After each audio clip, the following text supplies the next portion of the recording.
I drove 9 hours through a freezing snowstorm, gripping the wheel with white knuckles, a birthday cake sliding around in the passenger seat, all just to surprise my wife. And as I stood quietly in our hallway, boots soaked, cheeks numb from the cold, I heard her laughing in the living room with her sister. "God," she said between giggles, "I hope he crashes. I could use the insurance money." In that moment, the cold wasn't from the storm outside. It was from the woman I thought I knew. If you've ever given someone everything, only to hear them wish for your worst, stay with me. This story doesn't end the way you think. My name's Jack, I'm 33, and I've been married to my wife Sarah for a little over 7 years. We've got one of those stories people love to hear at dinner parties: high school sweethearts, awkward dates at the local diner, prom photos with big hair and cheap tuxedos, late night drives where we talked about everything and nothing at all. We broke up after graduation like most kids do: college, different states, growing pains. But somehow, life circled us back together. We reconnected at a mutual friend's wedding. I was a groomsman, she was a bridesmaid. One slow dance and it was like we never left. We got married 2 years later, bought a modest little 3-bedroom place just outside of Indianapolis. It wasn't Pinterest perfect, but it was ours. The kind of home where the porch light always worked, the mailbox leaned a little to the left, and you could smell fresh-cut grass on Sunday mornings. We both worked decent jobs. I'm in logistics, Sarah does freelance marketing, and we managed to squeeze in a vacation once a year, usually somewhere with a cheap beach and free breakfast. It wasn't glamorous, but it was good, comfortable, solid, or at least that's what I believed. But about 6 months ago, something shifted. Not all at once, not dramatic. It was more like a quiet draft sneaking under a locked door. Sarah started spending more time with her younger sister Emily, who had always been a little extra. Emily ran with this fast crowd, people with 6-figure cars and Instagram-ready kitchens, always jetting off to Miami or Aspen or wherever influencers pretend to live. Sarah started tagging along. At first, I was glad she had something fun going on. But then came the little comments. "Don't you think this house is starting to feel small? Maybe it's time you started thinking bigger with your career. It's crazy how some guys our age already own lake homes, right?" She never said it unkindly, but there was a sharpness beneath the words, like I was being measured and found lacking. I chalked it up to a phase, a bit of restlessness. Everyone goes through it, I told myself. Life gets a little dull, you want more sparkle. But we were fine, weren't we? We still cuddled during movie nights, still had our inside jokes, still kissed goodbye every morning. I didn't want to believe anything was wrong, so I didn't. Not until that snowstorm. Not until I heard the truth from her own mouth, and everything I thought was solid melted like ice on a windshield. Last week was Sarah's birthday, and like most Midwest Februaries, it came wrapped in ice, gray skies, and the kind of cold that settles into your bones. But I wanted to make it special. Things between us had felt weird lately, off, like we were roommates pretending to be something more, and I thought maybe this would bring us back to center. She'd told me she was heading to her sister Emily's for a girls' spa weekend, said she knew I had a big week at work and didn't want to drag me into bathrobe facials and mani-pedis. I nodded, played along, knowing she had no idea I'd already taken Friday off. I'd booked a reservation weeks ago at her favorite downtown bistro, even paid the extra fee to have her usual corner booth set aside. I stopped by her favorite bakery Thursday morning and picked up the chocolate ganache cake she loves, the one with raspberry filling and dark chocolate curls on top. They boxed it up nice and tied it with a red ribbon. I even packed her favorite green dress, the one she always says makes her feel like an old Hollywood starlet, and the heels she only wears for special nights. All that was left was the drive. The storm rolled in late Thursday night, one of those bitter Midwest fronts that makes you question everything. Weather reports were warning of 6 to 10 inches across the region, icy highways, low visibility. People were canceling left and right, but I didn't. I set my alarm for 4:30 a.m. evening, filled up the tank, loaded the cake carefully into the back seat, and hit the road. Call it stupid or stubborn, but I had one thing on my mind: the look on her face when she opened that door and saw me standing there, holding everything she loved. I imagined her laughing, maybe even crying a little, pulling me into a hug and saying something like, "You're crazy, but you're mine." That image kept me warm through 3 states of whiteouts, slush, and slow-moving traffic. It took me 9 hours. I stopped twice, once for gas, once because I couldn't feel my fingers and needed coffee bad. I texted Emily before I got close, asking if she could help me set up the surprise. She didn't answer, which felt odd, but I figured maybe they were out, or her phone died, or she was in spa mode. I didn't overthink it. I should have. By the time I pulled up to Emily's place, the snow had stopped, but the cold still bit hard. I left the engine running just long enough to grab the cake and the garment bag with Sarah's dress. My boots crunched in the snow as I made my way up the drive. Lights were on inside. I saw silhouettes, 2 women, laughing. One was Sarah. I smiled. The other had to be Emily. I reached the door, raised my hand to knock, and paused. I don't know why. Maybe it was instinct, maybe the way they were laughing. Sharp, high, not the kind of laugh you share over a spa facial. So I hesitated, took a half step back from the door, and then I heard it. Sarah's voice, clear as day, floating through the cracked window. God, I hope he crashes. I could use the insurance money. I didn't move. I didn't breathe. Emily laughed, a loud, cruel cackle, and Sarah added, "Seriously, though, he's so predictable." Probably halfway here with cake or something, thinking it's romantic. My hands went cold, and not from the air. I stood there in the snow, cake box in one hand, dress bag in the other, heart pounding like it was trying to get out of my chest. For a second I thought maybe I misheard. Maybe it was a bad joke, but then Sarah kept talking about how I lacked ambition. How she was tired of playing house with a guy who still thought Olive Garden was a big night out. Every word chipped away at something I thought was solid. I didn't knock. I didn't ring the bell. I walked back to the car, every step heavier than the last. I put the cake on the passenger's seat, tossed the dress into the back, and just sat there, staring at the windshield, watching the steam from my breath cloud the glass while my world quietly collapsed. She wasn't waiting to be surprised. She was waiting for me to stay gone. That was the moment. The line I couldn't uncross. And as the snow started to fall again, soft and quiet, I realized the truth. The woman I loved wasn't just slipping away, she had already left. She just forgot to tell me. The drive was hell. What should have taken 6 hours stretched into 9, with snow thick enough to erase the lines on the road, and visibility so bad I had to follow taillights just to guess where the lane was. I passed 3 accidents, one with an SUV upside down in a ditch, its hazard lights blinking into the gray-like mess like a warning. I stopped twice, once at a sketchy rest stop for gas, once at a roadside diner where the coffee was weak but hot, and the waitress didn't ask questions when I just sat there, staring into the mug. I got to Emily's neighborhood around 4 p.m., only to find the street still buried under untouched snow. I parked a block away, threw on my coat, grabbed the cake and her favorite dress from the back seat, and trudged through the snow with jeans soaked up to my knees and fingers aching. I was already exhausted, emotionally and physically, but I kept thinking about how surprised she'd be, how maybe this would pull us back together. When I reached the porch, I found the door unlocked. I didn't knock. I walked in like I belonged, because I did. That was my wife in there. I heard laughter coming from the kitchen, Sarah and Emily. I was about to call out, all excited, when I heard my name. Sarah said, "No word from Jack," radio silence. Then Emily muttered something I couldn't make out, and Sarah replied, "He's probably stuck at work. In this weather, they'd have sent everyone home." Emily laughed.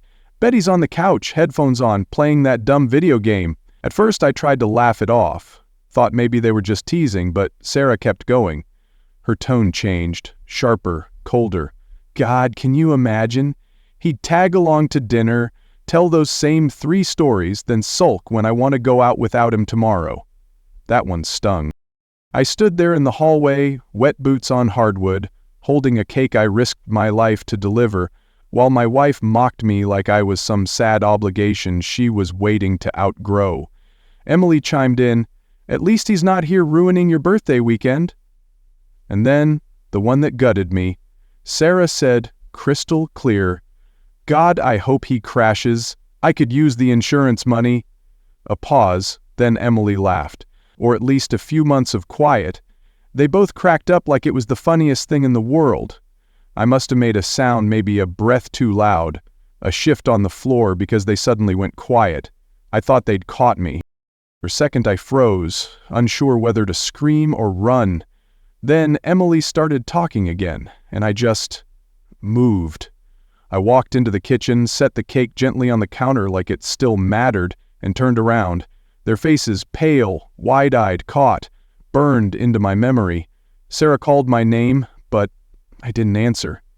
I walked straight out, back through the snow to my car, every step heavier than the last. I sat in the driver's seat with the engine running, and my hands gripping the steering wheel like it was the only thing holding me together. I stared straight ahead for 20 minutes while my phone buzzed. Non-stop calls, texts, voicemails piling up. I didn't answer. Instead, I drove to the nearest cheap motel I could find, paid in cash, and laid on a stiff mattress that smelled like old smoke, staring at the ceiling until the sun came up. The next morning, I texted my buddy Mike, "Something's up with Sarah. Need a place to crash."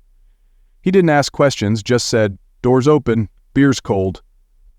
I drove back through the same snow I came through, but this time I wasn't hoping for anything. I packed 3 suitcases, just clothes, documents, essentials, and crashed on Mike's couch. For 3 days I didn't answer Sarah's calls. I listened to the voicemails, some tearful, some angry, some manipulative. "It was a joke," she claimed. "You're overreacting," she insisted. "How could you ruin my birthday like this?" Not once did she say she was sorry.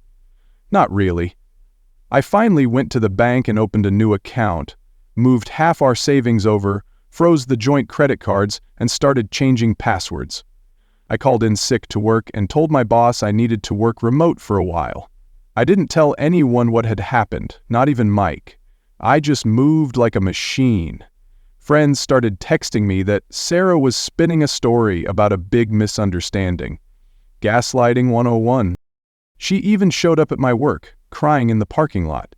I stayed hidden inside and let HR walk her out. The next day I met with a financial advisor, found out she'd racked up a secret $3,000 0-cent store credit card and had been blowing nearly $2,000 a month on clothes, spa trips, and subscription boxes. We made a plan. I wasn't going to ruin her, but I wasn't going to let her ruin me either. A few days later, while she was at work, I borrowed Mike's truck and went to our house. It looked the same, mail on the counter, our wedding photo on the wall, but it felt like a stranger's place. I packed what was mine: clothes, tools, my grandma's old watch, left the furniture, left the things we bought together. I even left our wedding album.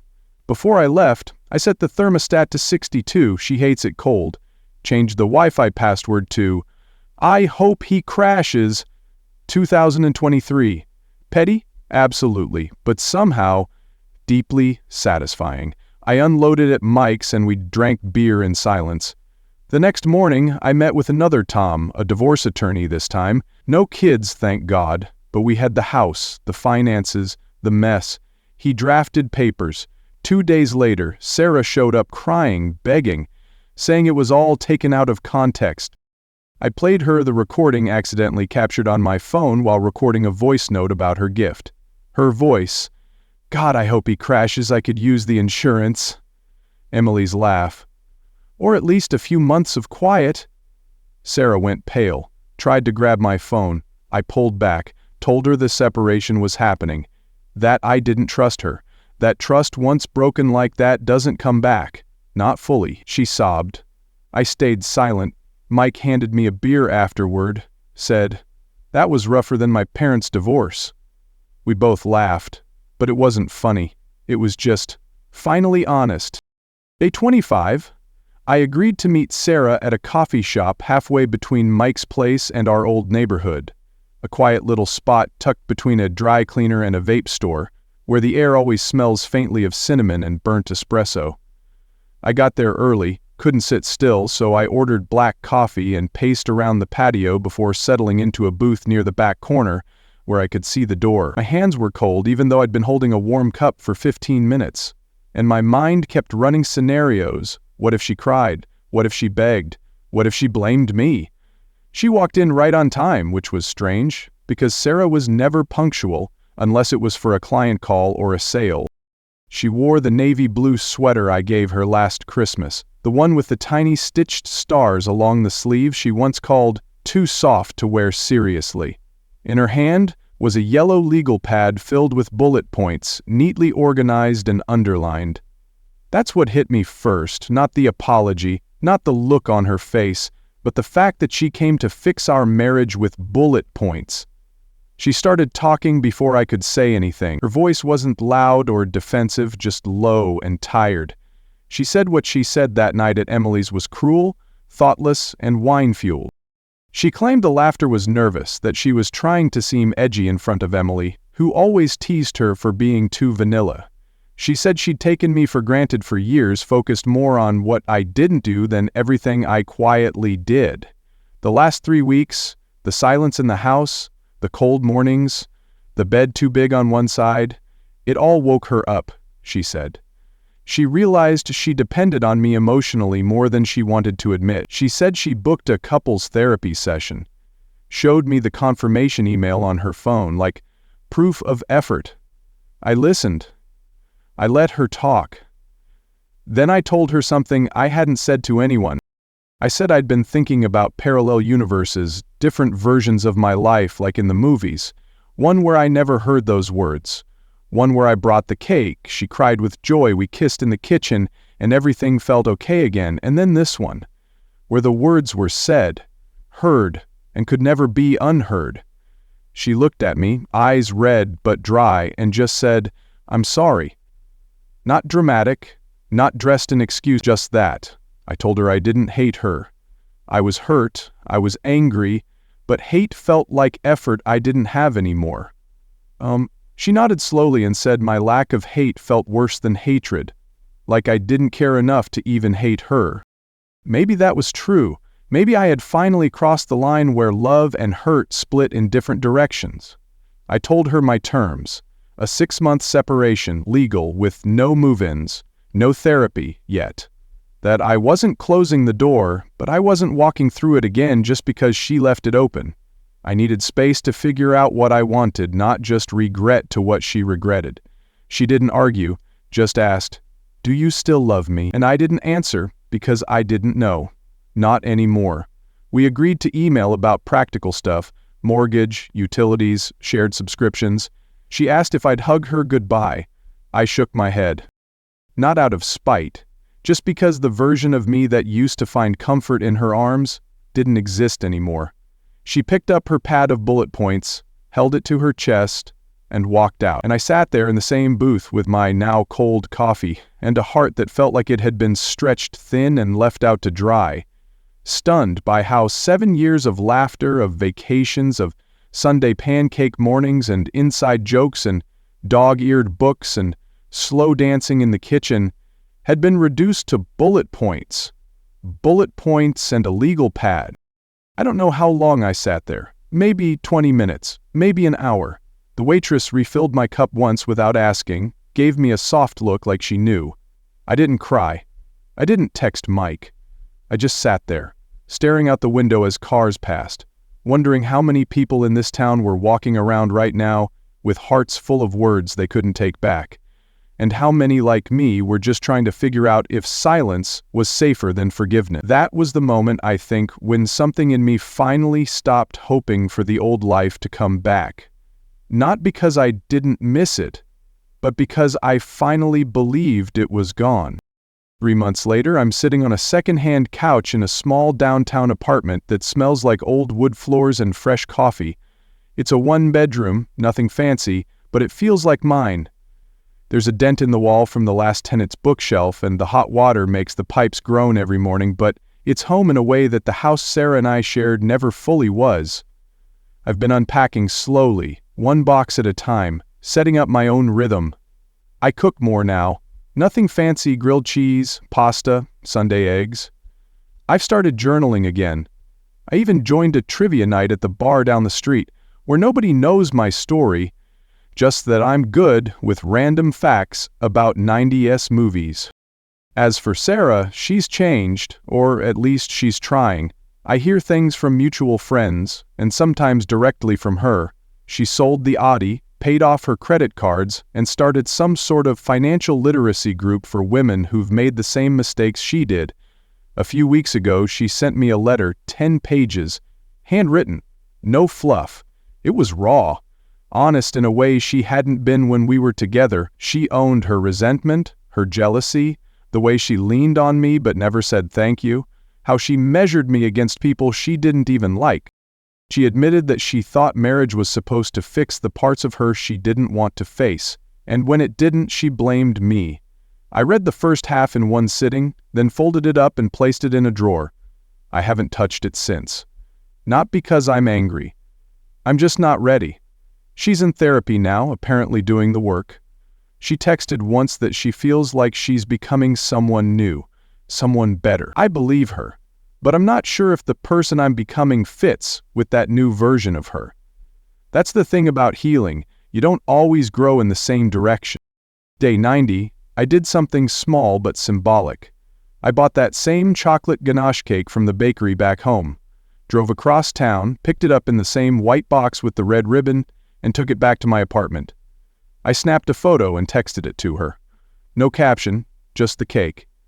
She called a few minutes later. Her voice was calm, soft.